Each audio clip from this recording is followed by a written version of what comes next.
Bom dia a todos, meu nome é Ariana Leal. Hoje eu vou apresentar o meu trabalho de conclusão de curso, que foi feito em conjunto com um grupo de pesquisa aqui da UFBA, chamado Caracterização Clínica, Epidemiológica e Molecular da HTLV. O nome do nosso artigo é Conhecimento e Percepção da Infecção pelo HTLV1 entre portadores baianos, uma avaliação informacional. Eu fui orientada pela professora Fernanda Cruz Barreto e co-orientada pelo professor Dr.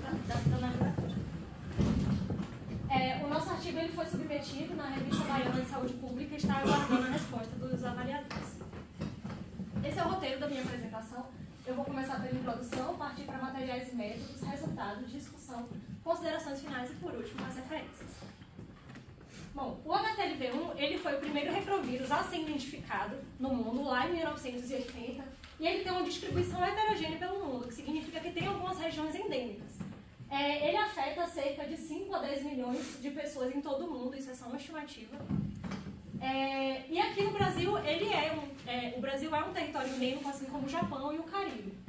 Em termos de prevalência, de diferença entre os estados, a Bahia ela tem uma prevalência importante, assim como o Maranhão também. E 10% dos casos baianos estão aqui em Vitória da Conquista. Outro estudo do nosso grupo de pesquisa demonstrou que os pacientes atendidos aqui, um perfil padrão seria de mulheres com média de 49 anos e que recebem até um salário mínimo. Bom, o HTLV está associado ao desenvolvimento de diversas doenças diferentes.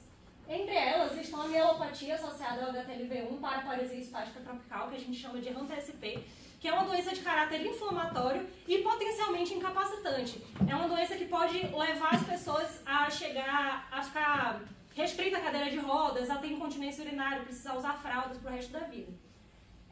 Leucemia e linfoma de células T do adulto, que é uma doença de caráter neoplásico, dermatites infecciosas associadas ao HTLV, uveíte associado ao HTLV, e também temos um grande grupo de pessoas que desenvolvem sintomas inespecíficos, que não fecham características o suficiente para se encaixar em uma dessas síndromes, mas que nem por isso é menos incapacitante. Também são pessoas que passam por muito sofrimento. E nenhuma dessas doenças tem um tratamento específico que vá curar elas ou mudar o curso da doença, e também é um vírus que não tem vacina, o que torna tudo especialmente mais preocupante. A instalação de todos esses sintomas se dá de maneira lenta, progressiva, e os pacientes eles podem passar longos períodos assintomáticos. Isso associado ao fato de que as vias de transmissão são sangue contaminado, relações sexuais desprotegidas e a via vertical pela amamentação, culminam no fenômeno da agregação familiar. E o que é a agregação familiar? É quando o vírus ele se instala dentro de um núcleo familiar em mais de um membro da família. Para dar um exemplo, poderia ser o casal passar um para o outro por via sexual e a mulher infectada acabar passando para os filhos pela amamentação. Isso pode acabar perdurando gerações. E esse fenômeno ele já foi identificado aqui na Bahia e ainda assim carece de medidas de saúde pública para combatê-lo. O vírus, por ser muito prevalente aqui na Bahia, a gente tem que aqui ele já é de notificação compulsória desde 2011. Mas, ainda assim, ele só foi acrescentado na lista de infecções negligenciadas da OMS em 2024. E, em resposta a isso, no mesmo ano, se tornou de notificação compulsória em todo o território brasileiro.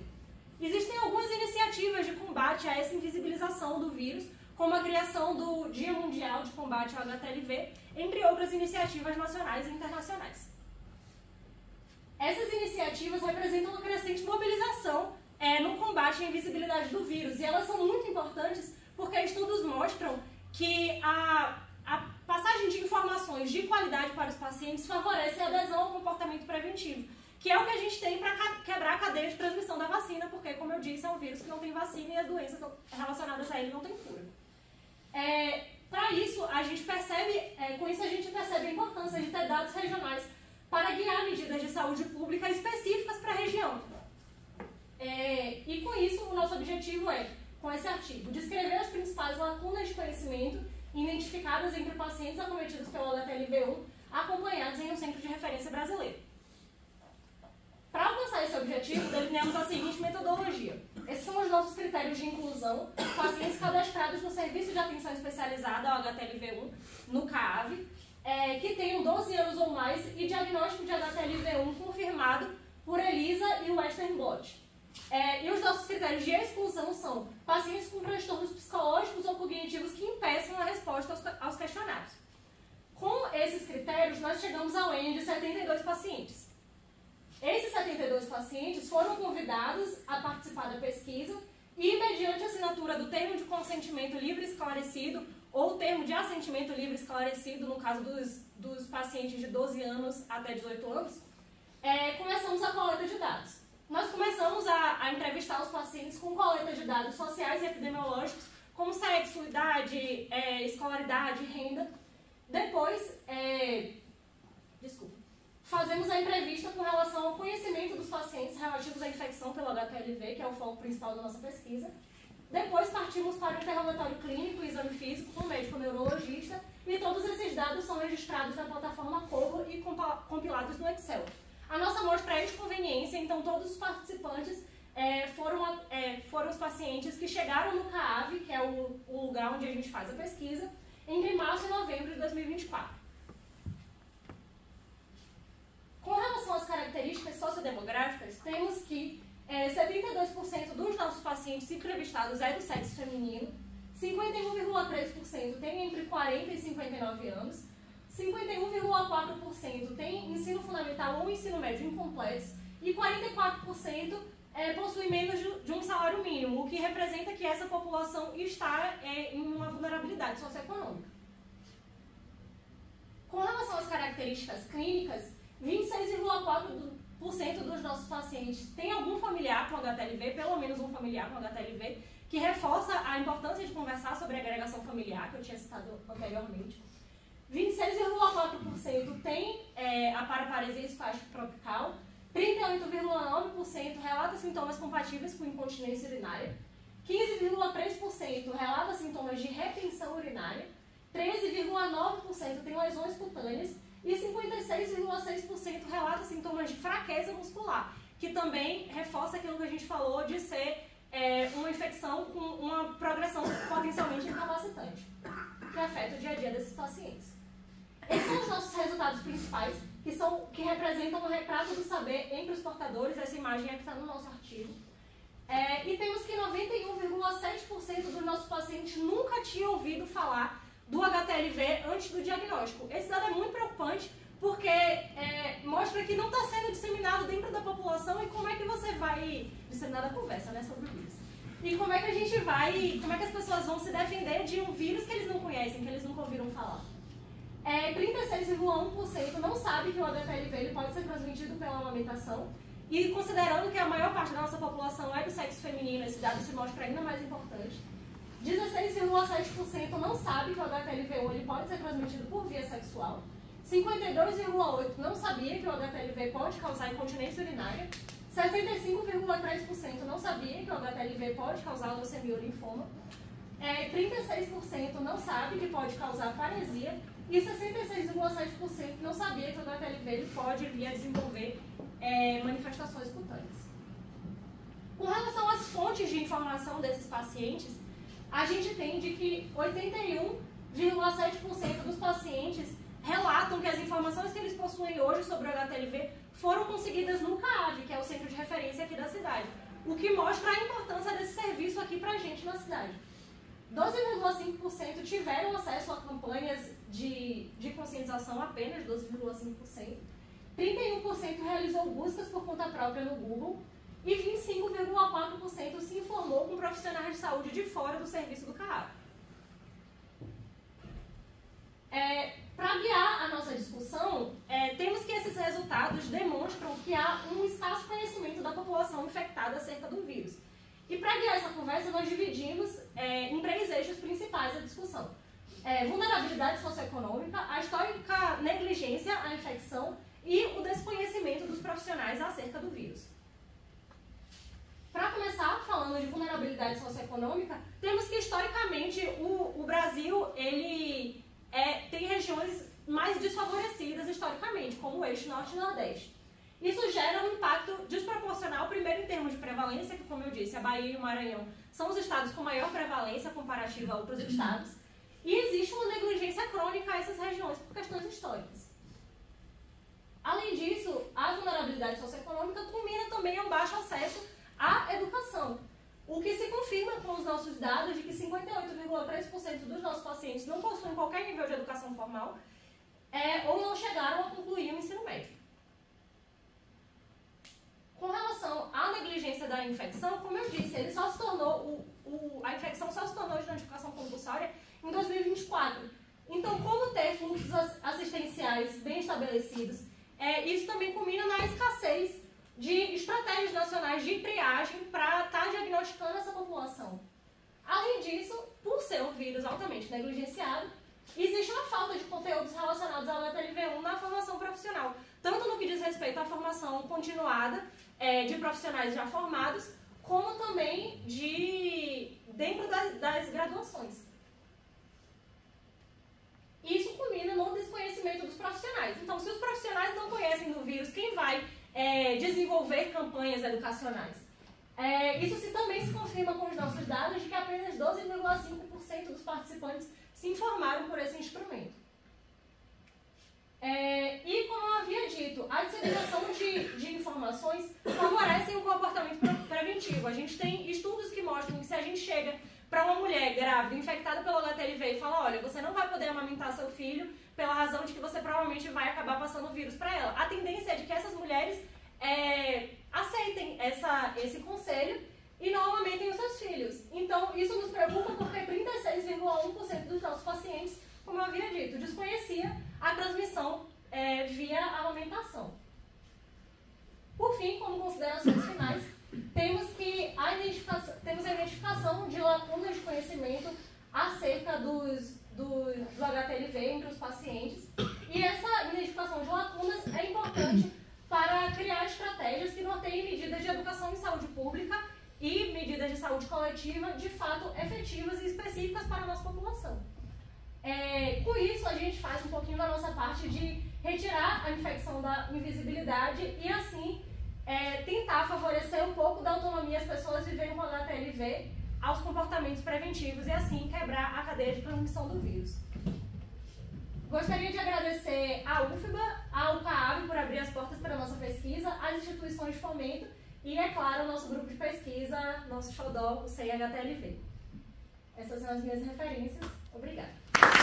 Uhul! Essa é minha mãe. E eu tô aí dentro da barriga dela nesse momento. Curiosamente, nessa foto ela tinha a mesma idade que eu tenho hoje, o que pra mim é muito assustador. E alguns meses antes dessa foto, minha mãe tinha certeza absoluta que ela não estava grávida, de que era só gases e o que me rendeu o apelido de Punzinho por um tempo. Mas o meu pai, diz ele, reza a lenda, que ele já tinha certeza antes da minha mãe que ela estava grávida e que também reza a lenda que ele ouviu a minha voz dizendo: fica tranquilo, papai, vai dar tudo certo, eu vim pra te fazer feliz. Mas aí eu vim desse jeitinho aqui e eu não sei exatamente se eu cumpri o meu papel dessa promessa aí que supostamente eu fiz, porque eu vim tagarela, pirracenta, grudenta, dengosa, teimosa, agitada e chorona. E as pessoas que mais falam isso de mim são essas duas aqui. Falando um pouco mais do meu pai, ele é o típico pai herói, que tá para todos os momentos, que leva a gente para a escola, dando vários conselhos que a gente não está pronto para escutar, mas também falando respeito aos professores, dê bom dia aos funcionários, e que também vem aqui para a Conquista para consertar todas as coisas dentro de casa que eu quebro com uma frequência impressionante. E falando da minha mãe, meu pai costuma dizer que ela me mima demais. E é verdade, ela me mima mesmo. Ela vem aqui pra Conquista só pra deixar feijão pronto pra mim, as carnes embaladinhas no plástico, fechadinha, tudo no congelador. E minha mãe, ela sabe o que me dói antes de eu mesmo saber. Pra dar um exemplo, quando eu era pequena, saindo da escola, eu sempre saía da escola meio-dia dizendo: tô com dor de barriga, tô com dor de barriga. E ela: isso é fome. Eu falei: não é fome, meu Deus, não é fome. Só que, curiosamente, toda vez que eu comia, a dor de barriga passava. O que será que era? E hoje, quando eu tô ansiosa ou quando eu tô mal por alguma coisa, ela já fala: você tá mal por isso, isso e isso. Você tem que se libertar dessa e dessa situação. Eu falo: é verdade. Caso ainda não tenha dado para anotar, eu sou Ariana por ser Ari do pai e Ana da mãe. É um elemento muito criativo. E esses dois, eles reclamam que um me mima, minha mãe reclama que meu pai me mima demais, minha mãe reclama que eu mimo demais, eu também dei água. Mas vai dar tudo certo. Mas os dois me mimam muito o nível, eles vêm até comer comigo no R1 na sexta-feira, e não, isso não significa que eu não gosto dos meus pais, isso só significa que eu sou grudeira. Eles me deram a sorte de ser irmã do meio. Esse é Biel, que faz eu acreditar em karma, porque eu tenho certeza que eu tô aqui nessa vida pagando todos os meus pecados com a existência dele. Ele me pirraça todos os dias, o dia inteiro, de uma forma que me deixa enlouquecida, enfurecida com certa frequência. Mas ele também é muito companheiro, ele tá comigo desde a época do cursinho que eu tava, Biel, não aguento mais, faz um brigadeiro aí que a gente vai ver um filme agora. E aí ele sempre topava, a gente vê as animações, a gente tenta aprender junto as coreografias. Mesmo agora ele já sendo um pequeno delinquente de 17 anos. E esse é meu irmão mais velho, só 1 ano e 10 meses mais velho que eu.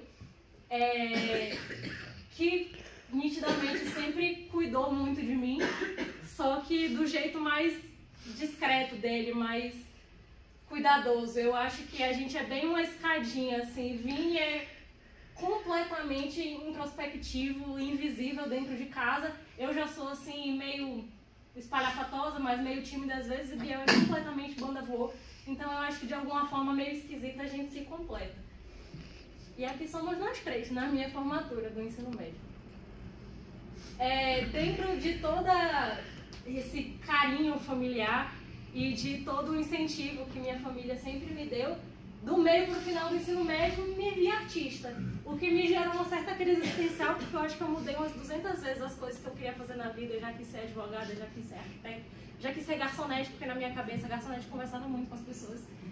E aí eu comecei a me interessar por medicina, mas isso para mim era muito incoerente, porque se eu era artista como médica, mas ao mesmo tempo eu não tinha vontade de seguir carreira dentro de artista, porque cliente geralmente dá muito trabalho e me estressa um pouco. Aí eu queria ser médica, mas na minha cabeça eram coisas muito incompatíveis. Mas eu falei, vamos tentar, vamos lá, se der ruim também a gente troca, meus pais secam as lágrimas e mudam de curso, não tem problema não. E aí comecei. No primeiro semestre online, meus pais sempre paparazzi, tiraram essa foto de mim no primeiro dia de aula, que foi em 2021, semestre online. E aqui eu já percebi que a UFBA seria um lugar diferenciado, porque era Canva, era joguinhos que Paty fazia pra gente aprender as coisas, era Paulo falando do boto, era a gente sentando no bambu, o que fez meus pais duvidarem talvez que eu tinha me matriculado em medicina mesmo. Mas aqui eu percebi que o nosso curso era diferente, que era medicina com ênfase em artes. O que para muitos meus colegas era esquisito, mas para mim era o melhor dos dois mundos. Porque a gente estava fazendo coisas muito esquisitas e diferentes, e eu percebi que seria assim ao longo da graduação. Então eu tive certeza que do curso eu ia gostar, mas veio o medo da mudança. Eu fiquei um pouco mais tranquila porque estava fazendo grandes amizades no período online, o que gerou a expectativa de conhecer todo mundo pessoalmente, mas a distância da família era algo que estava me preocupando muito, porque toda a incerteza que eu tinha do curso antes de entrar era a certeza que eu tinha de não, se eu for fazer faculdade de qualquer coisa vai ser aqui em Salvador. Lauro de Freitas. E aí eu vim. E eu não estava exatamente sozinha e continuo não estando, porque eu passo o dia inteiro enchendo o saco dos meus pais, tanto perguntando para minha mãe se jaleco mancha, se deixar de molho não que boa, e reclamando que o meu cuscuz não fica igual ao dela, e também tendo meu pai me ligando nos momentos mais inapropriados possíveis, seja em aula, seja no banheiro, ele só me liga, porque por mensagem ele não sabe conversar. E também muitas chamadas de vídeo, que eram com meus amigos e passaram a ser com os meus pais. E eu não estava sozinha só porque os meus pais eles sempre estão comigo, mesmo à distância, mas porque eu também criei algumas famílias aqui.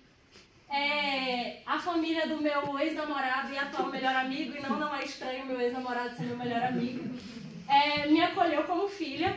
Como diz essa moça aqui, Isa Virgínia, se fosse depender de sangue até Muriçoca era a família. E eles me acolheram. Seu Arnaldo me dá ovo de Páscoa no Natal, então é com todos os comemorativos de ser filha, tanto as broncas quanto os ovos de Páscoa. E Joana, Thaís e Isis também me acolheram como irmã. E também tem o Golden, essa turma completamente caótica que não consegue chegar a uma conclusão em um assunto ou uma decisão de o que é que a gente vai fazer. A gente vai pedir pizza ou a gente vai cozinhar alguma coisa? nunca ninguém consegue chegar a uma conclusão, mas a gente pelo menos se acolhe, porque todo mundo está meio distante da família. E também teve a turma 6, aqui era o nosso primeiro dia de aula, que virou uma grande família também, bem caótica, que quase me fez perder meu rol primário, porque no primeiro ano de curso eu ainda era representante de turma, e tão caloura quanto todo mundo. O pessoal chegava, Mariana, qual é o meu P? E eu assim, como eu vou decorar o P de 46 pessoas? Não tem a menor condição. O que me enlouqueceu um pouco, mas bola pra frente. Com essa galera, tivemos o PROT, no qual eu fui intitulada Soteropolitana de Taubaté, porque eu falava que era de Salvador, mas porque eu assumia que as pessoas não iam conhecer Lauro de Freitas. Essa é a minha justificativa. Também acabei entrando na Atlética, que combinou muito com o meu lado meio tagarela e artista, apesar de também me enlouquecer um pouco. E com a Atlética acabei indo para o intermédio junto com meus amigos, onde a gente teve um fatídico jogo que a gente perdeu de 8-1, e uma das poucas bolas que eu consegui defender, eu defendi com o meu rosto. Não foi muito legal. E com a Atlética acabaram descobrindo que eu era meio falante. Aqui foi no dia do Botafora, da turma 1, que foi um dia muito legal, porque a gente viu, nossa, existe luz do fim do túnel, a galera forma mesmo. Parece que não demora tanto assim. E aí, depois disso, acabei entrando no centro acadêmico, e aí, aparentemente, todo dia eu estava no auditório, fazendo Botafora e cerimônia do jaleco, e todo dia tem alguma coisa, por estar no centro acadêmico, Júlia me arrastou. Mas, enfim, nem só de bagunça se vive Ariana. A gente também teve algumas oficinas de produção em saúde, eu gostaria de destacar essa daqui, que foi muito legal no Colégio Padre Palmeira, que rendeu o nosso primeiro trabalho no Congresso UFBA. A gente fez um relato de experiência com relação às ações de educação em saúde. E eu preciso de um tempinho para falar do nosso xodó, o grupo de pesquisa, caracterização clínica, epidemiológica e molecular do HTLV, ou sem HTLV. Esse grupo que trabalha com tanto compromisso, leveza e respeito, apesar dos prazos para ontem. E esse grupo, ele trabalha muito bem junto e trabalha com muito carinho. E ele só é dessa forma por conta de duas pessoas muito especiais. Primeiro, Fernanda, que ela fala que é ansiosa, mas é mentira. Eu me sinto uma histérica conversando com ela. Eu falo assim, então não temos um problema. Faz isso, isso e isso, qual é o prazo? E Fernanda, eu acho que ela não estava muito bem com... Eu tinha essa certeza, mas agora ela falando essas coisas, eu quebrou minhas pernas, porque na minha cabeça, ela não estava com o juízo muito bem no lugar quando ela me convidou para participar do grupo de pesquisa, porque, como eu já disse inúmeras vezes para ela, eu jamais pediria para entrar no grupo de pesquisa, porque na minha cabeça era um conjunto de pessoas extremamente inteligentes que falam sobre coisas extremamente difíceis e que eu jamais ia conseguir acompanhar. Mas foi, sem dúvida, o melhor presente da universidade. E também Davi, que é esse esquisitão que vocês viram falar. Davi, no primeiro dia que eu estava no CAAV, eu não estava nem acertando medir a pressão do paciente com um negócio automático, porque é só apertar um botão. E ele fingiu muito bem que ele não estava me julgando. E tem muita paciência para ensinar, porque eu estou chegando... antes do internato, conseguindo desenrolar mais ou menos o exame físico neurológico, e agora eu sei medir a pressão no negócio automático. Algumas pessoas, elas não foram citadas diretamente, e para mim esse é o significado de entrelinhas, né? Aquilo que não foi dito explicitamente, e pessoas que estiveram presentes em várias etapas, fisicamente ou não, e que ainda não tinham sido mencionadas, mas que serão mencionadas agora. Primeiro, as minhas amizades mais óbvias, que são os meus colegas de sala, Odonilton, Amanda, Arthur, Júlia, Marcela, esse grupo aqui que vai para a academia uma vez no mês, mas a gente vai, eventualmente.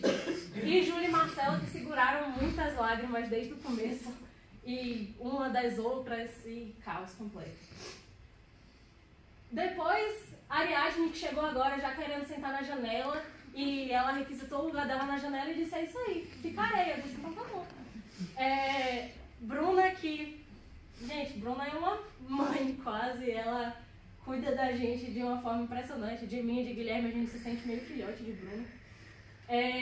Alice, que é tipo assim, amiga, você tá bem? Não, eu também não. Então a gente se abraça. família aqui que se une semestralmente para jantares na casa de Henrique. Gostaria de agradecer a presença de vocês também. Também tem minha avó, a mãe do meu pai, minha avó Dolores, que para mim é a pessoa mais forte que existe no mundo. Eu acho que essa mulher que aguentou, eu não aguentaria nem metade. Também tem minha avó Nete, a mãe da minha mãe, que é com certeza a pessoa mais fofinha que existe no mundo. E minha prima Dandara e o marido dela, que eu acho que me reergueram no momento que eu estava precisando disso. Por último, duas pessoas que não estão mais entre nós, mas que ensinaram tanto a nossa família. Dona Flavinha, que faleceu em 2017, com 105 anos, morou com a gente por mais de 10 anos. E ela, pra gente, foi um símbolo de tanta força e de tanta dedicação. Ela não teve filhos, ela cuidou das irmãs até que elas todas falecessem. E ela não parava, ela ficava lá em casa fazendo xuxinhas pra vender, para poder, não que precisasse, mas era para não ficar parada. Então ela me ensinou muito sobre a importância do trabalho, de estar sempre ativa. E também o meu avô, que até quando pôde, também faleceu em 2017, até quando pôde, estava no sítio com a enxada na mão, porque para ele a vida era isso. Ele falava que a vida era trabalho e só podia comer depois de terminar de fazer tudo na roça. E ele também ensinou muito pra gente sobre resiliência, sobre confiança em Deus. E foi ele que me apresentou o Fusca. Ele jurou que o Fusca era o único carro que não te deixava na mão, e eu acho que foi o único momento que ele errou. O meu Fusca era dele. E ele voltou, ele chegou lá em casa ontem, veio aí. Enfim, eu gostaria de terminar com essa frase de que a vida é um romance que já sabemos como termina. No fim, o herói morre. Por isso, o mais importante não é como a história acaba, mas como preenchemos as páginas. Pois a vida, como um romance, deve ser uma aventura, e as aventuras são as férias da vida. É isso aí, galera.